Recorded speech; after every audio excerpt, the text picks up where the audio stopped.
Hi friends, ఎలా ఉన్నారు?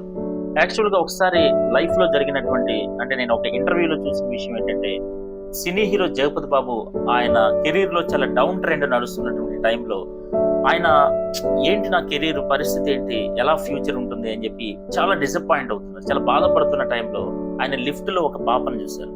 ఆ పాప చాలా సఫర్ అవుతుంది, వాళ్ళమ్మ కూడా చాలా డల్గా ఉంది.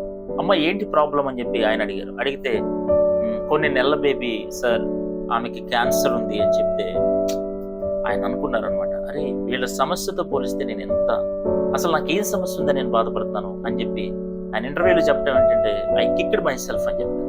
అంటే ద పాయింట్ ఏంటంటే, ఎదుటి వ్యక్తికి ఉన్న కష్టాలను ఒక్కసారి కనుక ఆలోచిస్తే మనం పడే కష్టాలు ఎంత తక్కువ అనే గొప్ప విషయాన్ని, ఒక స్టన్నింగ్ రియలైజేషన్ ఆయన చెప్పడం జరిగింది.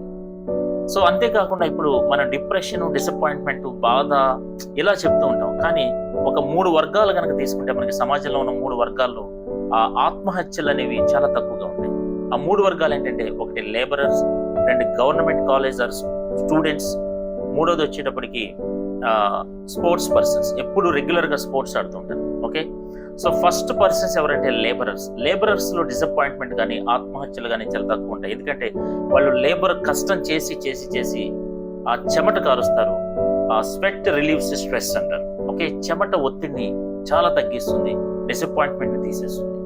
సో రెండో పాయింట్ ఏంటంటే, గవర్నమెంట్ స్కూల్లో లేదా కాలేజ్లో చదివిన స్టూడెంట్స్కి అసలు ఒత్తిడి అనేది ఉండదు. కాస్త కూస్తో ఆటలు ఆడుతూ ఉంటారు. ఓకే, సో దానివల్ల వాళ్ళకి సూసైడ్ థింకింగ్ అనేది ఉండదు. ఓకే, మూడో పాయింట్ ఏంటంటే, స్పోర్ట్స్, ఎప్పుడు క్రీడలు 5 గంటలు 8 గంటలు ఇట్లా క్రీడలు ఆడే వాళ్ళలో కూడా, ఎందుకంటే ఓటమిని తీసుకునేటటువంటి మైండ్ సెట్ వాళ్ళకు ఉంటుంది. కాబట్టి ఫ్రెండ్స్, మనం కూడా కష్టపడటం కానీ, ఒత్తిడి లేకుండా బతకడం కానీ, లేదంటే మూడో విషయం ఏంటంటే కాస్త క్రీడలు ఆడటం కానీ చేసుకుంటే మనకి చాలా బెనిఫిట్ ఉంటుందని విజ్ఞప్తి చేస్తూ, థ్యాంక్ యూ సో మచ్.